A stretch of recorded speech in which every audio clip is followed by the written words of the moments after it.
Hi, everyone. Welcome to the podcast. I'm here today with Chris Rufo. He's got a new book out called America's Cultural Revolution, How the Radical Left Conquered Everything. I mean, if you're watching this on YouTube, you could see his... Chris, why don't you hold up the book so people could see it? It's a very nice cover. Here it is. Yeah, that's the advantage of having a fancy publisher. So yeah, it's going to be out. We're recording this on July 11th. The release date is what's the release date again? The 18th. The 18th. Okay, so by the time this is out, the book is going to be out. And Chris, it's great to have you here. I mean, we've talked a little bit. We've talked like on the phone. We've sent messages back and forth, but this is the first time I've seen your face and been able to talk to you. And I just, the first thing I want to ask is like, where did you come from? Because like, I think I started noticing you, 2019, 2020, but I looked into your background and you had been a filmmaker. You had done some other stuff too. So could you give sort of people just like a little summary of like how you got here? Yeah, I started my career after I graduated from college as a documentary filmmaker. I produced films, directed films, edited films, was really in the documentary world for more than 10 years. And, the documentary world is its own little artistic and creative ghetto. It's a small industry. It's a prestige economy, meaning that, there's not a lot of a financial economy in the documentary world. And so it's really been captured by all the institutions that we think of as woke today. Dating back many, many years. And so I went through my own political transformation during that time, found myself leaning more and more right to the point where I directed a film for PBS that was, I guess, conservative in its political orientation, and that was the end of my documentary career. And so around 2019, I made a transition to doing journalism, reporting, some think tank work, and then it really picked up in 2020 when I started reporting on critical race theory. Yeah. And what kind of documentaries did you used to make? I did a bunch of different films. I did some travel films early on. I did a film in China on the Uyghurs. I did a film about kind of athletes up to 100 years old that compete in all the Olympic sports. And then I did a film on American poverty, surveying 3 of America's poorest cities and trying to kind of tease out some social and political lessons from that experience. Hmm. And so how did you make the transition? So you're in documentary, you're in some social circle, some professional circle when you're making films. How did you sort of transition into political writing and activism? Yeah, I mean, it really happened actually. I started reaching out a little bit in political sphere as I was making that last movie and started kind of building a little bit of a network. I went to some conferences, but what really took me kind of out of one world and into the next world was the relationship with a guy named Bruce Chapman, who's the founder of Discovery Institute. He worked in the Reagan administration. He ran the Census Bureau, which is kind of an interesting job in the 1980s. And he watched an early version of the film that I was directing on American poverty. And he said, hey, I was living in Seattle. His institute is in Seattle. And he said, hey, use your experience, what you've learned about American poverty making this film, and I'm going to commission you to write a report on homelessness and homelessness policy in the city of Seattle. And so that initial report that I wrote for Bruce really was the first thing that I was able to do that was purely in kind of journalism, policy, think tank world. And then once that came out, my documentary kind of cred was burned forever. So I had to sink or swim. I was, something like in my early 30s and said, all right, well, I guess we're going to gear up for a big career transition. So I plunged in, head first and really started doing this full time. Yeah, I mean, and it's amazing. I mean, I think I knew about you before. So I mean, I've been interested in conservative politics forever. I haven't been a public figure for that long. I think I popped up around the same time as you, around 2020. And I remember, like knowing about civil rights law and like all the problems with it back in 2011, 2012, when I was a law student. And I was just sitting around like for a decade. Like, I wish somebody would write about this. I wish somebody would talk about this. It's like such an easy case to make. I would actually know people who were like writers. And they'd be like, this is very interesting. You should write about it. Or like, when I know somebody. And nobody ever did. And then finally, like a decade later, it's just like I do it. I'm like, oh, okay. Like it should have just been me the whole time. And with you, I think that like you came on the scene, and what I was frustrated about was just like there's so much complaining on the right about like these cultural issues, right? And you just came and you were on TV, you were on you went on Fox News, and you just said executive order, ban critical race theory, and it happens, right? It happens within a week, right? And so, like, do you just like ever stop to think like what have conservatives been doing all this time, right? With all these election victories, all this money, like why did it take so long for them to like focus on these cultural issues? Because this stuff has been around forever. Yeah, I do think about that a lot. And I think there's a few problems. One is that you don't get what you want unless you ask for it. That's first and foremost. You say what you want, you ask other people to do it, in their self-interest as well as in your interest. You provide them a narrative, evidence, argument, whatever they might need in order to make it successful for them. And then you do it. It seems in some ways very simple, but I think part of the problem is that the right has come off this hangover from the moral majority days. And the culture war of the moral majority era, Republican politicians, has at this point lost all of its currency. It's basically vanished. You and I follow this stuff really closely. I can't think of a single person who embodies that kind of argument or that kind of style that has any purchase in modern culture. And so there's a lagging, the political class is really a lagging indicator of all these trends. And so I had a lunch, congressional breakfast rather, sitting down with all these Republican congressmen, trying to explain to them critical race theory. And it really hit me. Like, these guys are from suburban or exurban red states. They may own a car dealership or some sort of like poultry processing plant. They're old school business, conservative guys, free market guys. And it was very difficult to explain it to them. And I sensed that there was even a discomfort for them in the discussion and say, oh, wow, we have to rapidly get our politicians to catch up with those of us in the intellectual world or the policy world. And so there's a disconnect as one generation's power and influence wanes and as our generation's power and influence waxes. And so I think part of it is a generational question. And the other part, and I think that in your experience, looking at 2011 to now, people are scared to talk about these issues. But after George Floyd, after the critical race theory debate, which we won resoundingly, in my opinion, I think the fear has dissipated, and people are very much willing to speak openly about these issues. And then certainly the Supreme Court, by chipping away at affirmative action recently, they felt like they had the political and cultural opening to push the boundary there. And so I think that is time for pushing a lot harder. And I think our book's coming out with the same publisher and the same, roughly the same season. I think it's good, and I hope they both lay down a marker for what's to come. Yeah, I think about it the same way. You've talked about the generational differences. It also seems to me like there's just a sort of class or regional thing. So you look at the left; their intellectuals are like the same people as their politicians, right? They're from the same places. When I wrote an essay not that long ago about like things conservatives have won on, and I've been thinking about like what explains the pattern. So, abortion and guns are the two big ones where like there's been a big change on policy to the right in the last 30, 40 years. And, those are issues that like people in, like religious rural people, tend to care about, right? Like me and you, we think, I don't know if you like what your opinion on those things are, but like we think a lot about, universities and like critical race theory, right? And I'm just thinking if you're representing, some rural Georgia district, right? You care about, babies and you care about guns, right? You don't care about critical race. You'd never see a critical race. You don't care about affirmative action. You're a small business owner, right? You're not Walmart. You're not going through these trainings. So part of it, I think, is just like, it's just sort of the geography and sort of like where people are placed. And yeah, that seems like something we've needed to overcome, but I'm glad we're doing it. Yeah, I think you're right. It's a town and country problem in some ways. So you have, conservatives, those of us, you're in LA, I'm in the Seattle area.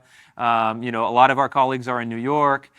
So we're in an interesting position where our political base is quite different in geography, in demographics even, than the conservative intellectual class, which is embedded, for better or for worse, in largely, blue areas with blue cultures and blue policies. And so I think it gives us an advantage. We can anticipate and see much earlier than conservative political leaders that are more tied geographically to the political base. But then we have this problem. We have this gap or this chasm even between the conservative intellectuals and the conservative political class. And so what I've really tried to do is bridge that gap very consciously, very deliberately, and very strategically. I want to see policy victories. I want to see conservatives achieve power and wield power effectively.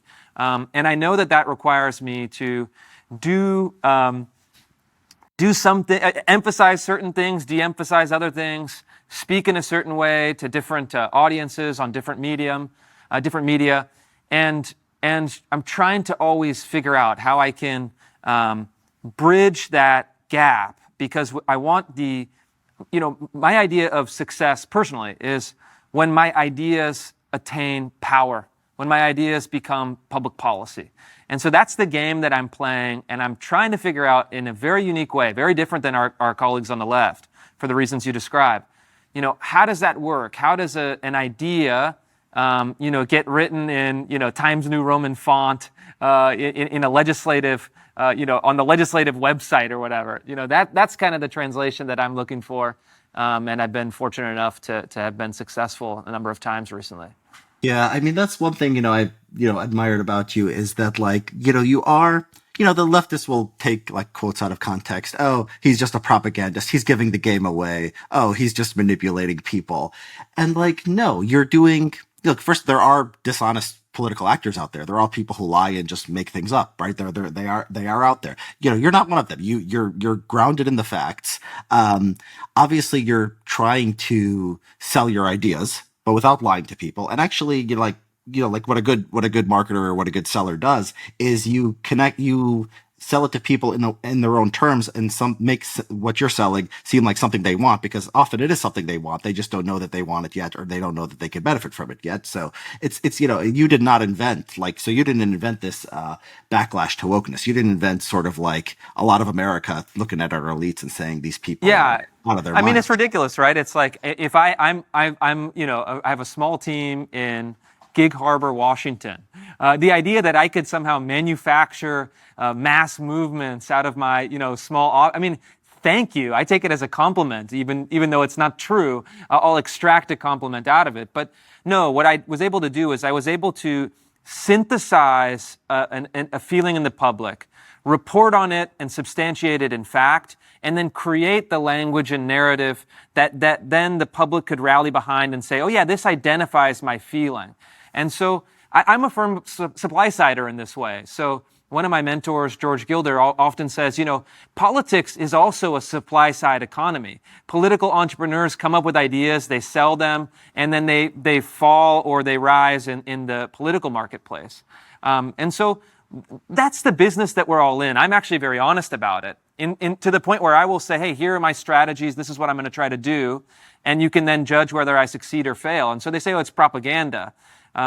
Propaganda, of course, is a word, they use it in a sense, kind of an anti-Catholic sense. The word is originally from Catholic doctrine, the propagation of the faith. So it's the propagation of the truth, not of lies. That's a very modernist kind of twist on the word. But in the sense that I'm a propagator of the truth with an interest in making it policy, I'm happy to take that. I'm happy to take that. That charge. Right away with no hesitation. Yeah. And when they do, come after you, I've read, a couple of the anti-Rufo pieces. They don't it's never here's some, here's some practice of some transgender. I just was listening to your video this morning on Substack with the nullification. What is it called? The where they give them genitals that are not male or female, right? Is that called nullification? Yeah. Nullification, is that the right term? How many of these are done, by the way? Do we have any idea?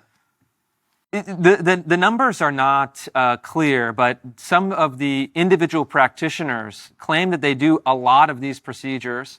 In Oregon, the hospital that I profiled, they can actually do 2 of these castrations per day because they're using robots to perform these trans castrations. It's and all of this is publicly funded, by the way. In Oregon at least, they're using taxpayer money to build robots to castrate people to create trans identities. I mean, it's like you almost feel like that you're being set up, and then you look at the documentation, you look at the evidence, and then they say it. I mean, it's not hiding it. So, and I think your point though is that my critics invariably never address the substance of my work and my reporting. They never address all of the reports I did on critical race theory in schools.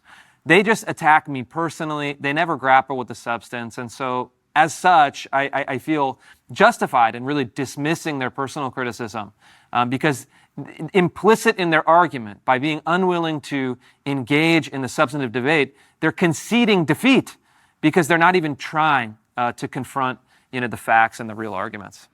Yeah, exactly. So this stuff is indefensible. I mean, and they won't defend, this is crazy critical race theory training. They won't defend, a lot of the trans stuff. You're right. The argument seems to be along the lines of Rufo is a bad actor because he's a propagandist, or like, the anti-democracy thing, you're doing something undemocratic. Like, maybe this is a bad thing, but like, to do something about it, like, we won't be a democracy, if they do that. It's a very, let me ask you this. Do you have like hope that you could reach leftists, because you're mostly preaching to the choir. You're talking to fellow conservatives, say, look at this crazy stuff. Hey, Republican politicians do XYZ. But that makes sense. That would be your audience. Do you have hope of like winning over leftists to just show them this stuff and say, look, it's actually is crazy? Yeah, well, I mean, yes and no. And this is something that I've learned. I think it's really important. One of the lessons that I've learned is that oftentimes people will tell you, and even people in politics that should know better, they say, oh, you really need to, preach beyond the choir. You need to reach out to leftists. You need to modulate your tone in order to convince the New York Times op-ed page to agree with you. You need to, make sure that your argument is always couched in left liberal therapeutic terms, et cetera, et cetera. But the problem with that is that you are asking people to agree with you that have no interest and no incentive to agree with you, and you're making your argument as a kind of request. You're actually, in some way, kind of on your knees begging them to agree with you. You're framing the debate in their terms, which means, to be honest, that you're losing the debate because the person who sets the frame has a tremendous advantage. And so these, like the David French types, the guys who, the conservatives, who appeal to the Atlantic audience, in Atlantic audience terms, look at their records. Have they ever successfully moved the needle on any issue, any legislation, any public policy? The answer is almost invariably no. So the question is, well, why is that? What I've found, and with critical race theory is a perfect example, this is where I really learned this lesson in practice. The left only responds when you force it into a response. So the first thing is that they ignore it. They say, oh, we're not going to report on critical race theory. We're going to hope it blows over. Then we revved it up into Fox News, where Fox News for about 3-4 months was just doing CRT wall-to-wall coverage, thousands of stories on CRT. Then the New York Times and others said, oh, CRT is a right-wing, boogeyman, right-wing, myth. It's a right-wing propaganda. It's all a lie. There's no CRT. They denied. Then legislators in conservative states started passing laws banning it. Then the New York Times engaged. They invited me on the podcast. They were writing articles denouncing me. They had the whole apparatus started engaging into debate. And then when you have them engaged in a debate, then you can actually really fight them, kind of trench by trench, blow by blow, nail by nail. And then you're actually in the political process. And then you're wrestling with the political question, and then they lose or you lose. So you actually have then the makings of a binary political choice. And in this case, we won, I think, on CRT definitively, especially in red states. And I think even as a matter of public opinion, we won. But the lesson is that the left only responds when it has to. You can never persuade people on the left by asking them. You can only persuade people on the left by setting the frame, forcing the condition, and then making it so uncomfortable that they have to change their opinion. And then once you create that space, once you create that zone of possibility, that zone of neutrality even, kind of a DMZ, then the center-left liberals will come out, like the New York Times has, and said, well, actually, maybe DEI trainings are not so good after all. they've published a number of op-eds along those lines. That would have never happened unless we forced the debate at the early stages. And so I always think that you have to actually go with the most aggressive right-wing message. You have to rally your base. You have to force political change. And only then do you have the negotiating leverage to start changing minds in the center. That is, yeah, that's interesting. So I was thinking along the lines of, okay, you have, you say the left does this, the left does that. Usually when people talk like that, I tend to think maybe we're painting with too broad of a brush. Look, I know people who write for the New York Times. You probably do too. Some of them are very sensible people. Some of them are very reasonable people. The Atlantic, all these publications. I think what you're saying though, and I think that you've given me something to think about. I think this is probably right. That like okay, you imagine the left. You imagine they're like half good people, half bad people, whatever, or 70-30, whatever portion you think of the New York Times journalists, right? In either direction. It seems like what you're saying is that like the bad faith actors just have a natural advantage on the left. Like if you get the New York Times editors and journalists in a room, like the craziest leftists are going to win the argument. Why? I don't know. Because they say, I'm a woman, I'm a black woman. I get credibility, whatever it is. It's just there's something within the left where the worst people just sort of are able to control institutions. And what you're sort of saying is like play in this other, like it's like NBA playoffs, like play in the Eastern Conference first. Play in the conservative division, get to the finals, and then you're in a strong position, and then maybe like these good people can have a little bit more of an influence. Are you sort of like helping like the good liberals like become themselves in a way by sort of adopting this strategy? Yes, and I think that it functions really in two ways. One is that you make it so uncomfortable that the distribution of pain and pleasure changes, right? And so, like for example, in city of Seattle, if you make a critique on homelessness ruining the quality of life, or in Los Angeles or in San Francisco, from a conservative perspective, and it gets enough public support that it starts pushing the center to say, oof, I think actually these conservatives have a better case than the, defund the police people, you shift not only your own territory within your own coalition, the kind of minority of conservative voters and public in those places, but you create enough of an annexation of the center and center-left liberals that then they have a bit more power to push back against their own flank. Yeah, and there's another secondary element to that's kind of entertaining, is that what happens as you shift the debate, you put pressure on the center, and the center can put pressure on the far left. You become the scapegoat for the whole kind of ecosystem on that side. And what I found is that for conservatives, you have to figure out, and you have to really be willing to play the villain in your opponent's own narrative, right? And so there's almost a way in which you can cultivate your own kind of alter ego or your own character in someone else's story. And you can think of it not as your own life or your own, most authentic self, because it's a construction of people who fundamentally don't like you. But you can deploy it strategically as a method of persuading people, either through kind of repulsion, repelling people, or through attraction, drawing people in. And so I think, in a way, it's a little bit, it's a little weird. It's like a split personality that you have to have. But I actually think ultimately it's something that's quite healthy, because if you take the press personally, the press has a lot of power over you. And I know you're like kind of the ultimate example, because you court it in some ways. But if you don't take it personally, you have much greater freedom.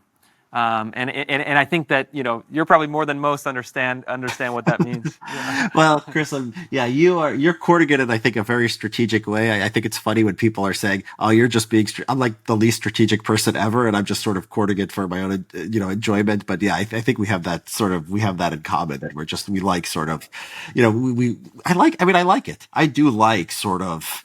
I don't want to say getting people mad, but I enjoy it. I mean, I like political debates. I like the campaign season. I like watching Trump, engaging in his, goofy antics, right? Is there a little bit of that in you? It's like you're a little bit of just like, you're here for this, you're a serious person trying to do things, but you're also here for the spectacle. For sure, yeah. I mean, I think that fundamentally at heart, it's quite a serious enterprise for me, certainly. And, I think that comes across in the book. Anyone who reads it would understand that immediately, that is a serious thing. But politics is also a gladiatorial sport. And I just find it so bizarre, some of even our colleagues broadly, that are in politics, but don't actually seem to enjoy the theatrics of politics, the drama of politics, the combat of politics. And to me, I don't see any, really any division or any contradiction between enjoying politics as sport, drama, combat, and politics as a serious intellectual enterprise. And in fact, I think the people that I've met that are the best at politics have a mastery of both of those domains, and that's something that I really admire. Yeah, yeah, right. I mean, I think some people do like they do like the drama of politics, but they have a different aesthetic sense. So I think about when when John McCain was alive, I think he had a sense of like drama and like enjoying politics, but it wasn't like, it was more of a sign of like, it was more of a kind of like, we're all good people and we're going to always have that kumbaya, moment at the end of the day. And like it was something, and like we're all going to be friends, right? I think that's like the John McCain thing, and so I think there are some people who are just attracted to like a different kind of aesthetic. I'm curious what you mean by the change in aesthetic sense. Are you speaking basically of the pre-Trump, post-Trump shift in conservative aesthetics or something different? I think it's more than pre-Trump, post-Trump. I think by the time of the Tea Party, it was more, it had become more combative. But I do think that like there is like an aesthetic of like the establishment. It's not that they are just like people who just want to be like, like this, the CCP and just like going to a room and just like have a technocracy and not have like any kind of civil culture or like anything that like people get inspired by. I think it's more along the lines of like, we're gonna, it's like a sort of a Hallmark movie or something. Like, we're gonna go with the Democrats. We're gonna work something out. We're gonna like overcome the extremists on each side. We're gonna overcome bigotry and hate, and we're gonna hold hands, and we're gonna have that, kumbaya moment. Now, conservatives these days aren't having that, for obvious reasons, right?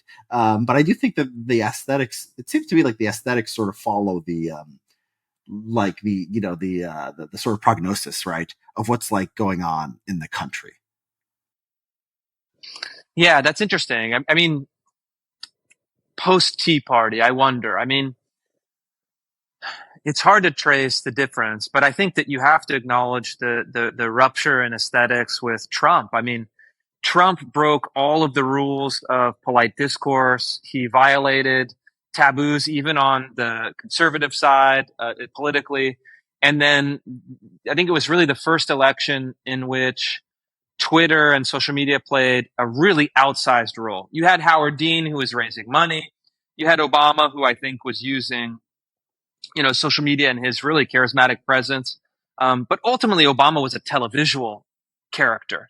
I mean, he was the soaring oratory, the primetime speeches, the large crowds. There wasn't like his tweets weren't, off the cuff, him there on his phone tweeting. And Trump took it, in some ways, he coarsened it. But in other ways, he made it more authentic, and he created some more space for the theater to change. And I think that one of the interesting things that I think about in this question is that for many years, Republicans and Democrats agreed on the basic principles of discourse.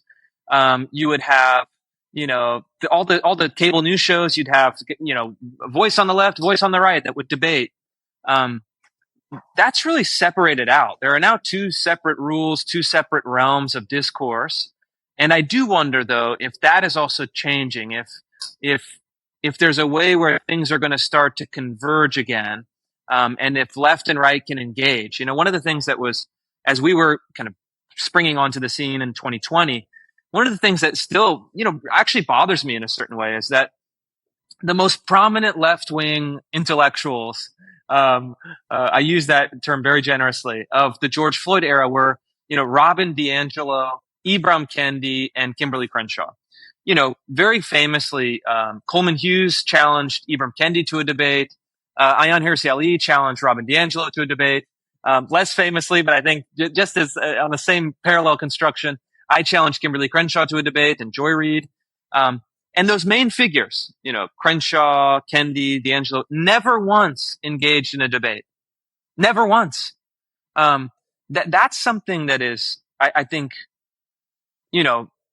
whether you're looking at it intellectually or looking at it theatrically, I think is such a disservice to the public that these people are not even willing to engage. Yeah, I think you're right. I mean, and we and you are just old enough, to remember when it was different. I mean, I remember during like the George W. Bush administration, right? Like I used to be taught in school, like the Nazis would march through Skokie. It was just like a thing in the culture. And like if someone brought this up, they were usually on the left. Right. It was like the Nazis can march through Skokie. We're such a culture that is committed to free speech that like, we allow that. And like liberals would like use this as like a, corner. Like if Bush did something that seemed like anti free speech or, anti freedom, Patriot Act or something like that. It was so much emphasis on like individual liberty. Right. And you're right. I mean, the right changed. I mean, I think some of the populism, I'm not a huge fan of. That being said, I mean, when you literally just don't even rhetorically believe in free speech, right? Like maybe the right doesn't completely believe in free speech, but like they say they believe in free speech, they say they believe in freedom, right? That's like something, that's some principle. When you just come out there and you just say, we don't, we don't stand for that anymore. What else is there to do? What else is there to do than say, F you, we're going to go into our corner and we're going to plan and we're going to try to overcome you, right? I mean, that's sort of like the basis that holds the country together. Yeah, I think that's right. And obviously we have legislative protections, constitutional protections, cultural protections. We have a decentralization of the media that is greater than it's ever been in American history. And so at the same time, while obviously censorship, collusion between the government and the social media companies, we obviously oppose that. That's not great.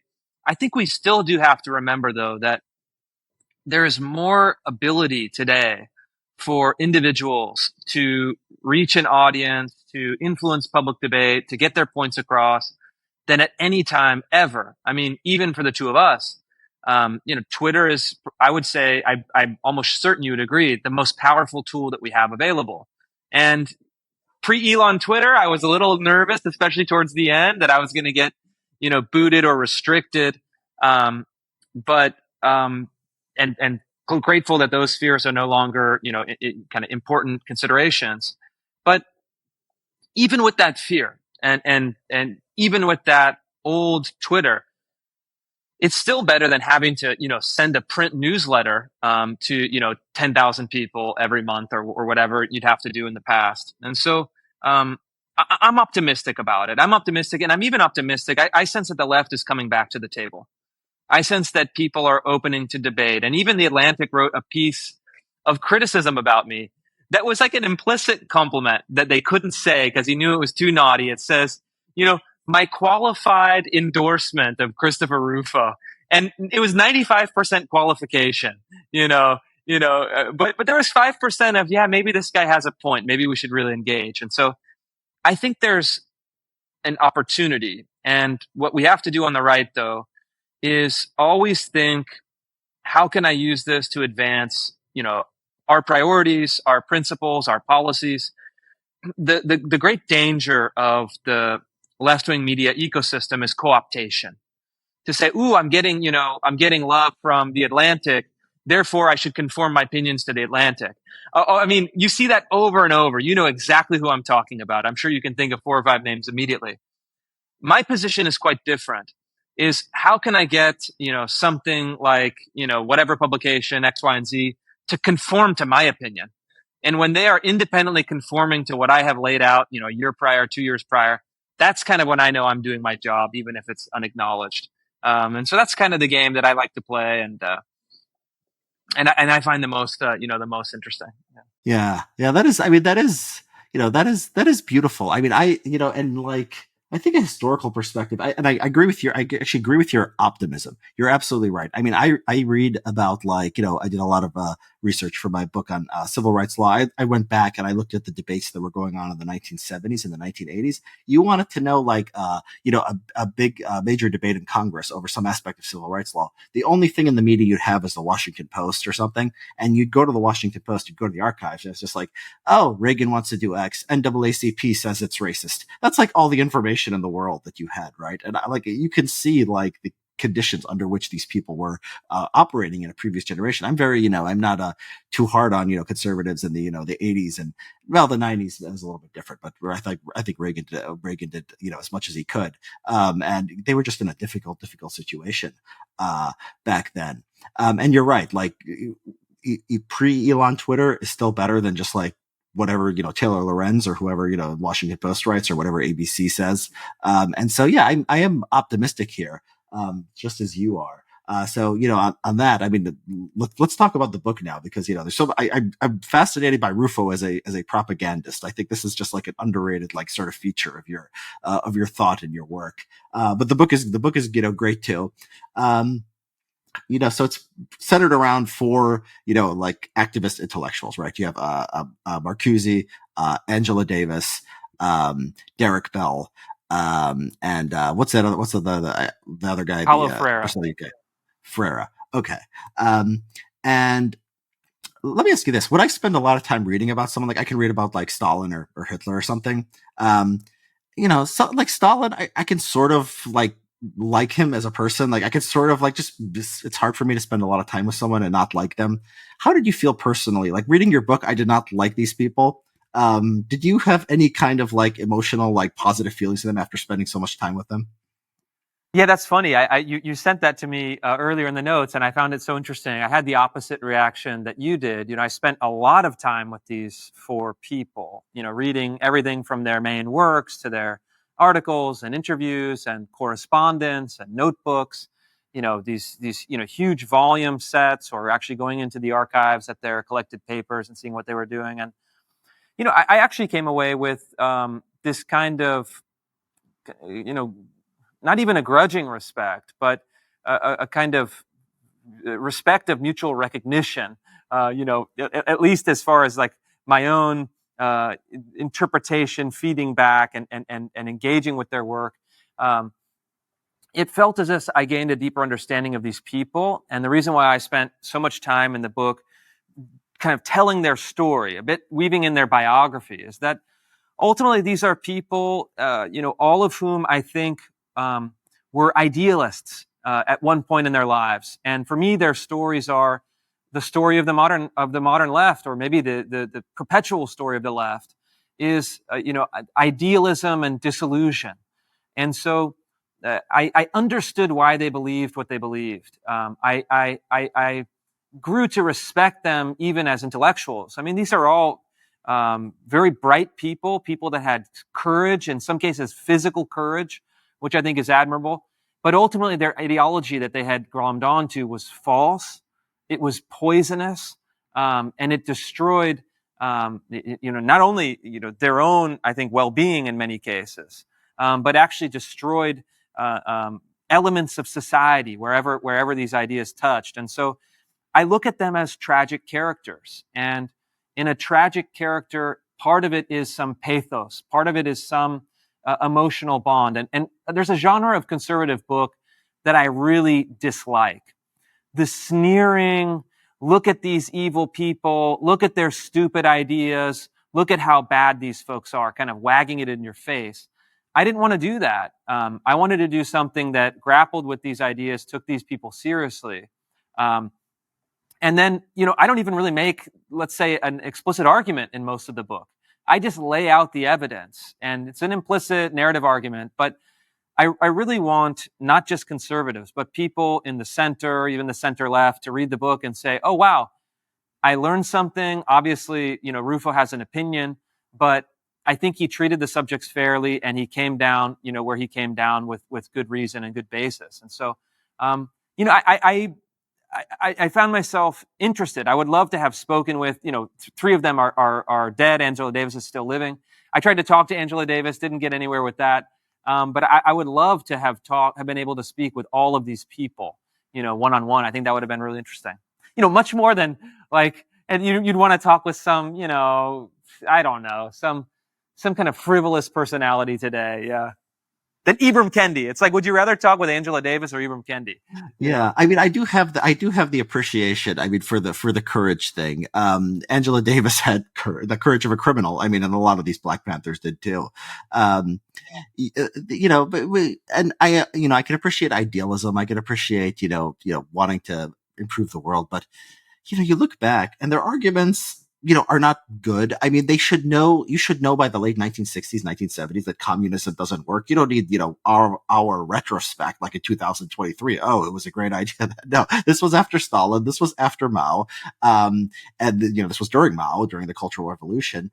And the information was out there. These were some of the, they were in position to be some of the most best informed people in the world. I think there's the one part of the book you talk about when Angela Davis goes to, is it Czechoslovakia or Hungary or something, and they, she's like, could you speak up for some political prisoner? And she's like, no, they all deserve to be to be in jail. She doesn't say exact words like that, but it's basically something like that. And so, is it like a communist in, 1880, like, okay, I can get that, in 1970, 1980. I mean, there's got to be something wrong with you, something deeply wrong with you. Don't you agree? Yeah, I think that's right. And one of the most interesting elements of the book was looking into the kind of writings of these figures during that critical period, where the atrocities of the Cultural Revolution were becoming known. Certainly, the atrocities of the Soviet Union was well established. And then watching them engage in this furious process of rationalization and denial. And you can just see it, you can feel it in their writing. And they so desperately want to believe. But then what's really interesting is that by 1972, rather, this whole thing disappears. It vanishes. Nixon wins re-election, 49 states. Angela Davis is kind of sent into marginalia. I mean, she's just like in the side scribbles of the newspaper at the time.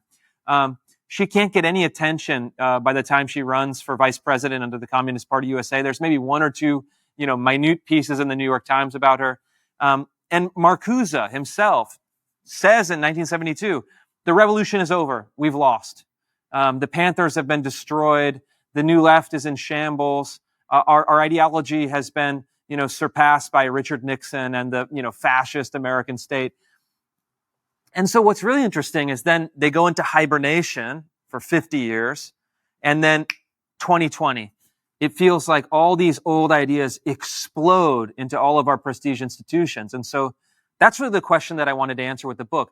How does this go from, the kind of, ridiculous, and absurd, evil in the case of the Black Panther Party and the Black Liberation Army? They were just assassinating police officers on the side of the road. How did it go from that to totally discredited to in my kid's elementary school classroom in 50 years so suddenly?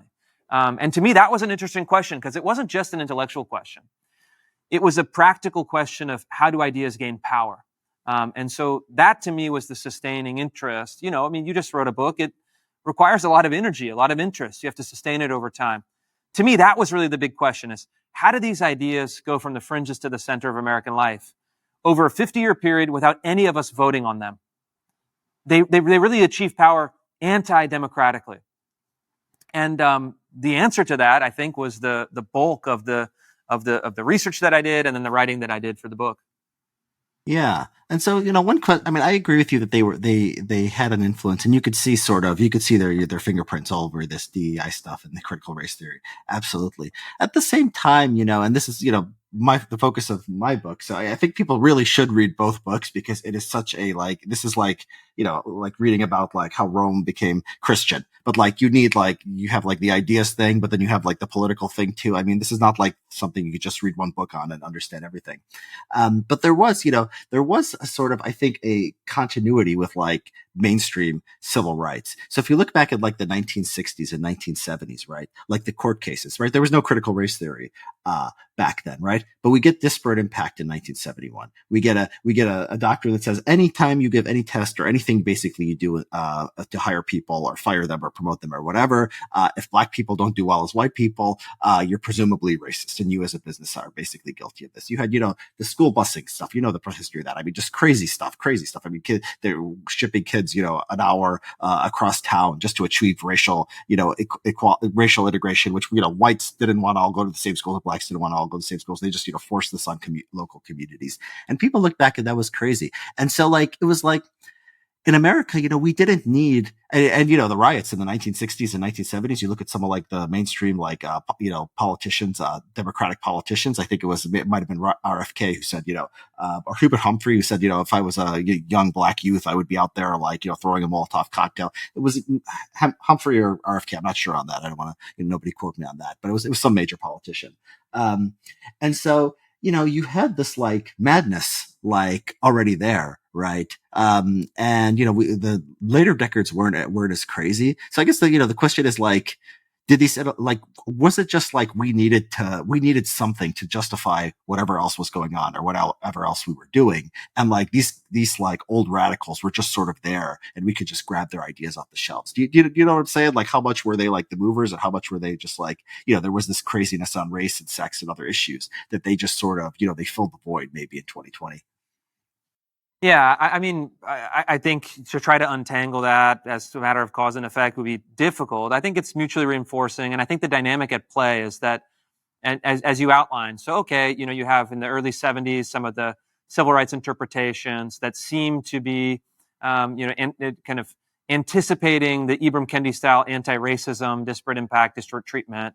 But Angela Davis made the case for that in the mid to late 1960s, and there's a great speech that I quote in the book where she's trying to free some of these absolutely awful prisoners. I mean, these guys that were doing all these horrible crimes, they were murdering prison guards. I mean, these guys were the really the worst of the worst.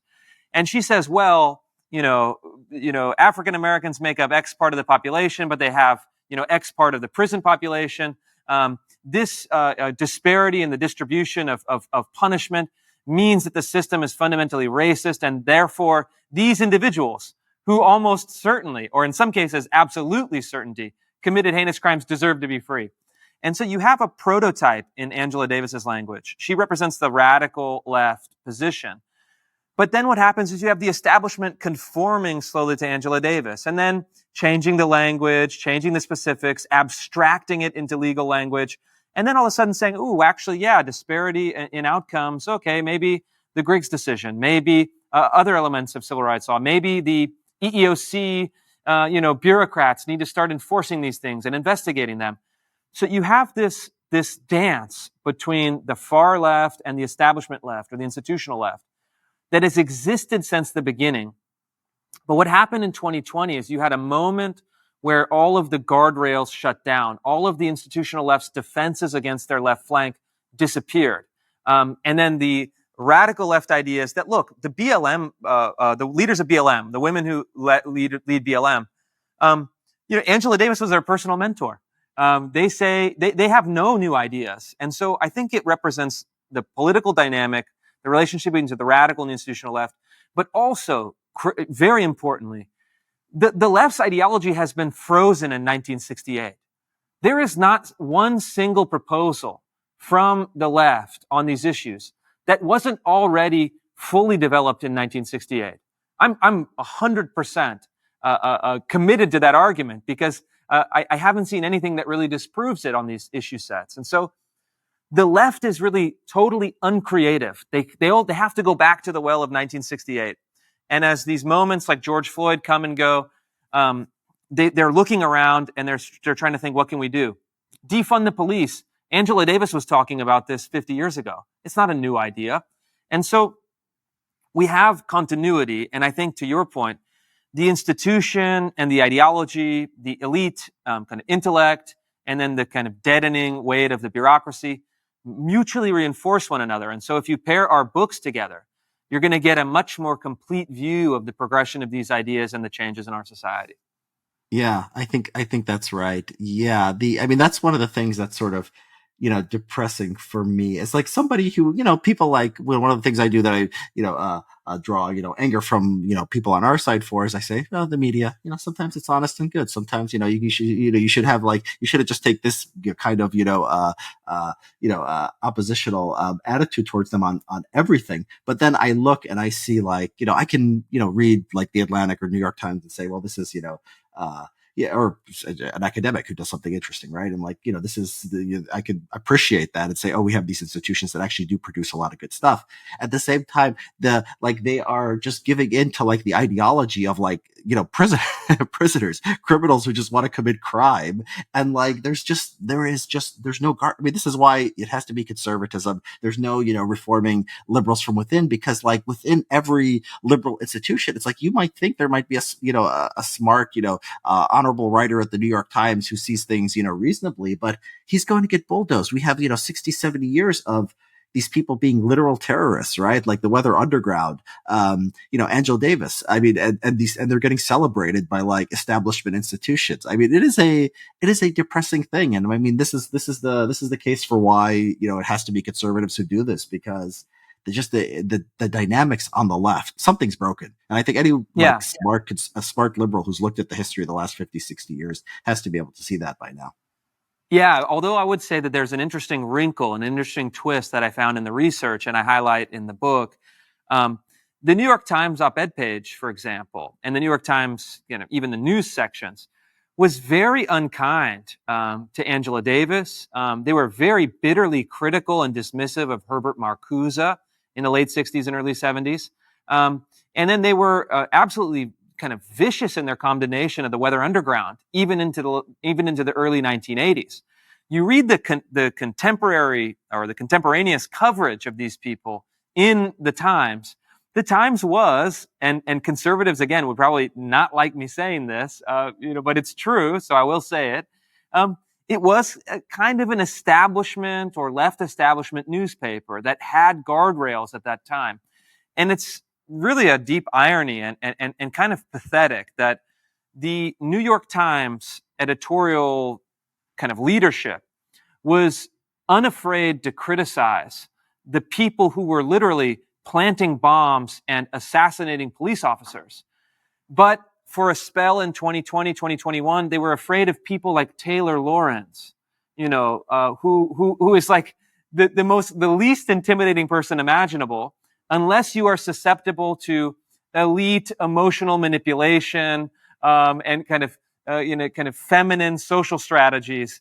I mean, it's like, really? You guys were not scared of the Black Liberation Army who was sending pipe bombs to the NYPD, but you're going to bow down to Taylor Lorenz? Give me a break, And so I want some of those old, salty, working class newspaper editors, that are drinking pails of margaritas at lunch, to just dismiss this stuff and get their courage back. But Yeah. I don't know if it'll happen. Well, it's so connected, right? Go to civil rights law. Like, you just want to drink margaritas and like be a masculine male at work. That's lawsuit. I mean, it's like you can't even have like the old kind of thing. And then of course the ideas take over because of the way the law is. It's just, yeah, so reinforcing. Yeah, I discovered the same thing. A lot of good New York Times articles, in the sort of history, like when the disparate impact was, this came up during the debate over the Civil Rights Act, and the the state of Illinois had something like a disparate impact case, and so Washington came up in arms about this. The New York Times ran a piece on it, and basically with the tilt that this would be absurd to have this kind of standard in the Civil Rights Act. Everyone in Congress agrees. They all say, there's going to be nothing like a disparate impact. They put in a clause called the Tower Amendment, which basically explicitly defends tests. Which explicitly defends, tests. The profession, what they say are professionally developed.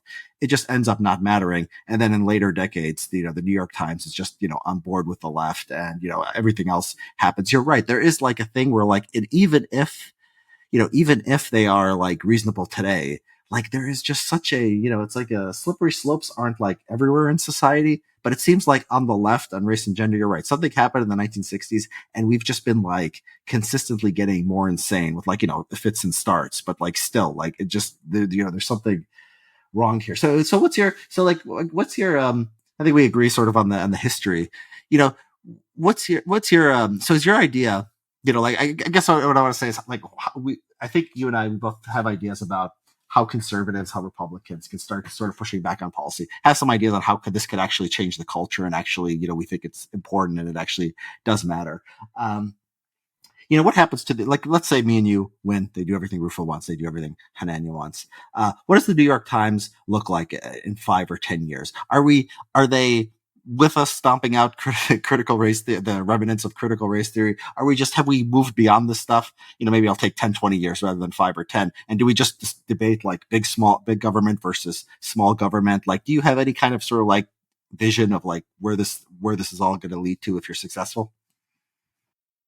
Yeah, I mean, I think that I haven't thought about that question specifically, but kind of spitballing it a little bit, I would say that um, in a way, it's actually a kind of return to the mean, or a regression to the mean. If you look at the coverage in past decades, I mean, I think in the 1990s and early 2000s, these issues were not on the forefront of public discourse. I mean, they really, truly were not. They had been kind of suppressed in the interest of, a post-communist world, certainly, and then this kind of liberal, small L liberal consensus. And so the question is, where does the new consensus settle? We're in this period of turmoil. I'm pushing for a maximalist conservative position. I actually think that in the next year, I'd like to see us push much further. I think we've set something up with CRT where now we can start talking about much deeper and more significant reforms. And, push as hard as you can so when the consensus starts to form again, that the baseline of it is in a very different place than it is today. And I'd like to see the kind of counter revolution, pushing that far left back to the fringes, reducing the status of the far left, reducing the influence and prestige, so that honest small L liberal that might have gone on Crossfire on CNN in 2003. Can rule again. That would be kind of my idea, and then we can be really pushing and kind of leading the debate. So what is this undemocratic? What are these undemocratic ideas? You said we need to be pushing further. What do you have in mind? Well, I mean, I think as you no doubt have studied in even greater detail, I mean, we need reform. I mean, first of all, we need to abolish DEI. We need to eliminate affirmative action in all of our institutions. We need to retool our federal government so that we shut down all funding and programmatic expenditures and policies that are aligned with critical race theory and radical gender ideology. We need to break up all of the centralized institutions, return power back to states, localities, families. We need to have universal school choice so that families can send their kids to a school that reflects and affirms their values, not the values of the bureaucratic state. And then I think we also need to do, and I'd be curious, what your main takeaways are.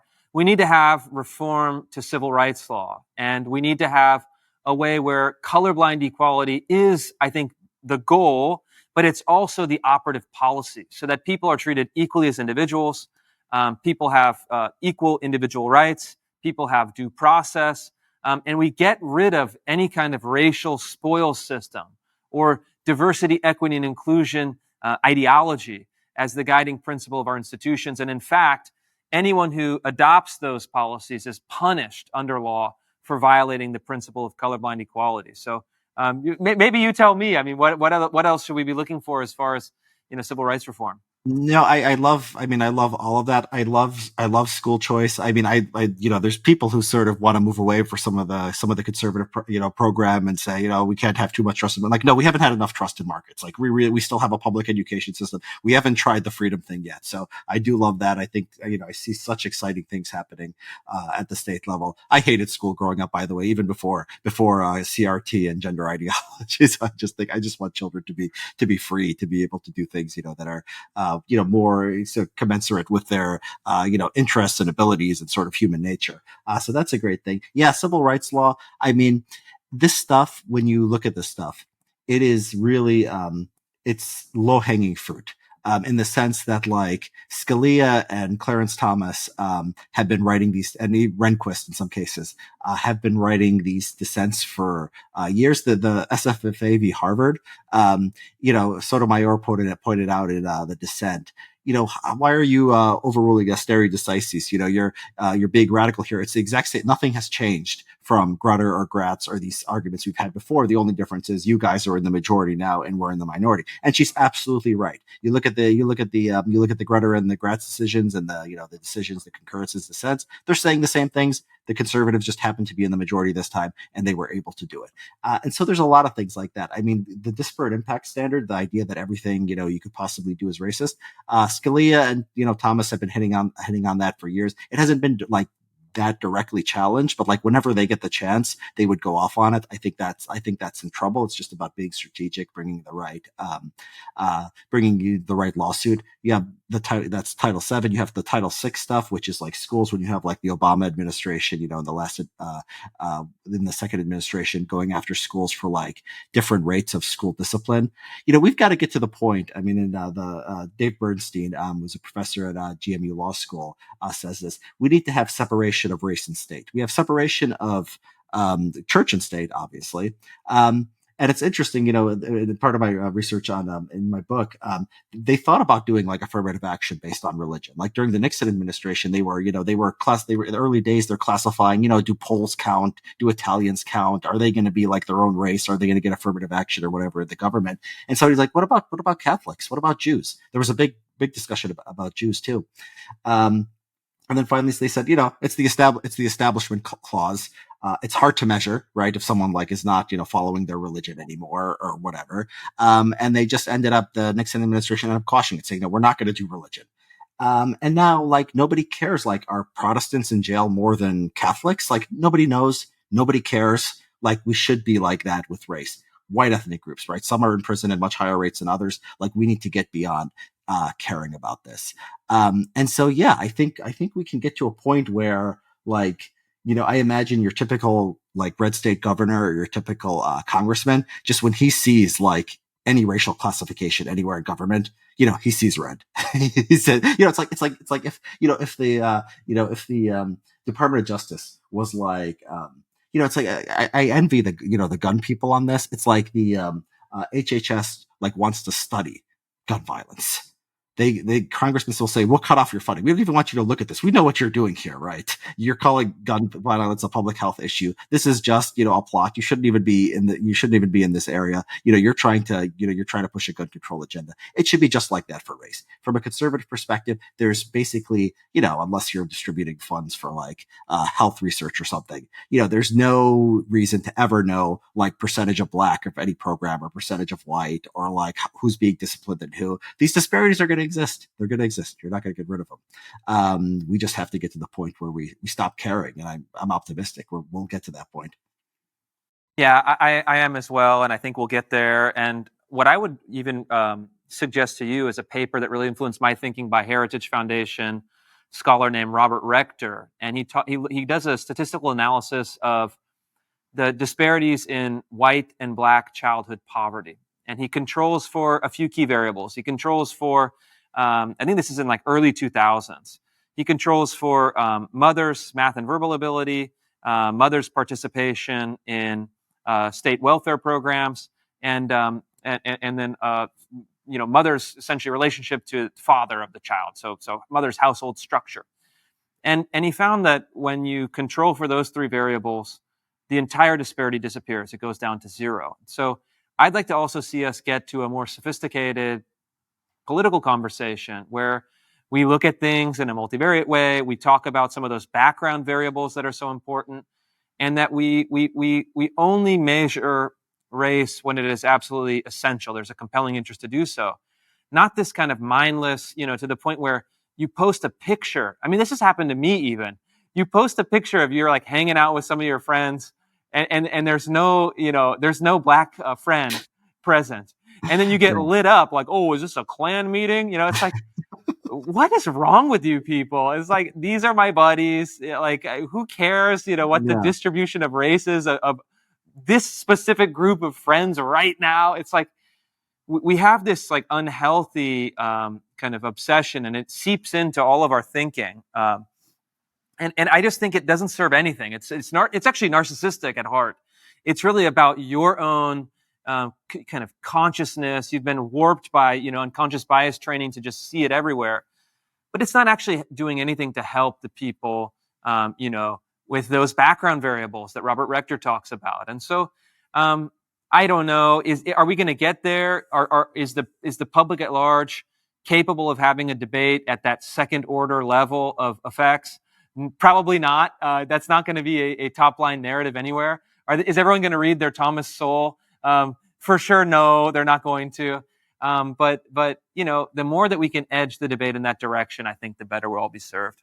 Yeah, I mean you're right. I mean you can control for these variables. I mean you would think that like if you control for if you control for IQ, for example, like blacks at the higher end of the distribution do better than whites, obviously because they do have the opportunity plus they have affirmative action, right? It's just that they like these background variables are not equal. So you're absolutely right. I mean I think that like the problem with like okay, we're going to have like a conservative program to like close the racial achievement gap or something is like you're hostage to like what happens when it doesn't work, right? Because like we are like government is not good at like I don't think there's like a government program. Now, like, you can encourage people say like, look, out of wedlock births is bad. Like you should, get married before you have children. You should teach your children not to, not to commit crime. We should have, tough on crime policies. You can make blacks better off and you can make whites better off, that way. But as long as you're sort of worrying about that disparity, I think that like you're sort of hostage. I think we have to get to the point where like there's going to be disparities. There's 100 racial groups. You could break America down into like 100, 200 different racial groups. If all we want to do is talk about like a disparity between this group and that, I mean we'll have time for nothing else. So I think you're right. I think we should have like that discussion, like people who want to talk about things like the black family and crime and how that keeps black people down. I think that those are great things to talk about. At the same time, it should just be like less of a focus on race overall. Yeah. I mean, I think that's probably true. And look, I think the other point of optimism and one that is important for everyone to understand is that the public is almost entirely with us on these issues. I mean, even in my home state of Washington State and my birth state, California, when voters are asked, do you want affirmative action, race-based decision-making in government? They say no. And so it's like, even in the most deep blue states, we have a public opinion advantage. The problem is again, and this is something I think about a lot, the problem is that public opinion that is not shaped, concentrated, formed, and weaponized in a very clear political program means nothing. Who cares if you have 80% of the public on your side? If you don't operationalize that support into something real, you're not going to get anywhere. And so I think conservatives are finally ready to say, let's push on these issues. People want a colorblind society. People want individual equality. People want due process regardless of your background. People reject a society of DEI bureaucrats micromanaging your speech and behavior in pursuit of quixotic racial utopia. And so I think the moment is now. And I'm so glad that my book and your book are coming out. And I really hope that the people who read it are engaged with the information that they need to make the case. And I hope that it has specifically an influence in elite circles, not just conservative elites who for sure need to know it. They need to dig deeper, but also our counterparts on the other side. I really wanted to unsettle them. I really wanted to create doubts in their mind. I really wanted to drive a wedge between the establishment and the far left. And I think if we can start getting that dynamic now, we can have some significant results in the years to come. Yeah, I endorse all of that. That's great. I conscious of your time, Chris, but I did want to talk about New College of Florida because I'm fascinated by this. DeSantis basically gave you a college to run. Is my understanding of this correct? Not exactly. So DeSantis appointed a new slate of conservative trustees, of which I am one, and it's all really heavy hitting, scholars and intellectuals and leaders in the conservative movement, drawing from all over the country. And he gave us a very simple mission. He said, we want to take over this small, failing, left-wing social justice public university. We want to, totally overhaul the programs, abolish DEI, bring in new leadership, recruit new professors, and restore the mission of classical liberal arts education, which is coded and unfortunately kind of practically means you're creating a conservative public university because, of course, the progressive left has abandoned the 1,000-year tradition of classical liberal higher education. And so what we're doing is quite interesting. And I think it's already improved the college dramatically. We're seeing the numbers, whether it's budget, facilities, recruitment, quality of professor, we're going to see increase in the coming months. We're making a better university that's more successful on every practical metric. But more importantly, we're also creating a counterexample, and we're creating a blueprint for other conservative political leaders to recapture the institutions. One of the things I outlined in my book is the 50-year long march through the institutions. The radical left said we're going to take over the institutions anti-democratically. We're going to embed our ideology. And then the governor has given us this great gift, this great responsibility, to reverse the long march through the institutions using democratic political power. And so it's this great experiment. And I think that it's already yielding results. We have an incredible president, Richard Corcoran, who is the former Speaker of the Florida House, the former education board leader of the Commissioner of Education in the state of Florida. He's not only dedicated to higher education administration, but he has the political skills, the political toughness, and the political savvy to get the job done. And so, we're basically saying that public institutions should reflect the values of the public. And for some people, that's too much. And for me, I think we're just getting started. How are the students reacting? So I saw some were taking it hard. I saw you were assaulted a day or two ago. I hope you're okay. I hope you're not traumatized. Are the students uniformly hostile? Are some of them happy? Like what's sort of the reaction? There are some students that are very happy, but most of the students were very unhappy because this is the kind of social justice ghetto of the Florida university system. That's how it's typically been known. So it's all the most kind of left-wing activist students. The estimates that I've heard are it's 2/3 female and 50% plus LGBTQ plus. Of course. So the demographics and the political ideology is very far left, very ideological. But I told the students this quite plainly. This is the mission of the university. This is where it's going. I hope that you find a great place here. And if not, you can always, we'd be happy to help you find another place that's more suitable. So we've had some of the most activist students transfer, drop out. One of the students was upset during a speech that I gave with Governor DeSantis on campus. Spit on me. She's now been charged with first-degree battery, or them has now been charged with first-degree battery. You have to ask, what's the biology? What's the identity? Yeah. Yeah, the biology, female, the pronouns plural, but, look, and professors are not going to be happy. It's looking like we're going to lose some of the professors. Contracts have not been renewed. Professors have quit. One professor threatened to burn down the campus. He said, if I were more patriotic, I'm going to burn down the whole campus. He's gone. So we have a beautiful self-selection process, a system of incentives that has changed. And the goal for a lot of these professors is to say, oh, we're leaving and we're going to have our 15 minutes of fame. And isn't that awful? And my response is good. If you don't agree with classical liberal arts education, you're not aligned with the fundamental mission and vision of the university, you feel like you'd be better off somewhere else, great. Good luck. Don't let the door hit you on the way out. And so you're going to see at the end of the summer a new cohort of really good and mission-aligned professors coming in. You're going to have a plurality of opinions on campus. You're going to have expertise in the kind of classical liberal arts. And I think you're going to see a university that is very different than all of its peers around the country. And the person who deserves the credit is really Governor DeSantis. And I say that not just because I'm a fan, I'm a supporter. I've been fortunate enough to work with him on these issues, but because he's someone who really understands how institutions work, how power works, and how change actually happens in the real world. And so, he is a really incredible leader of the state of Florida, and grateful to be, helping advance his mission. Yeah, I mean, I've been watching DeSantis govern in Florida.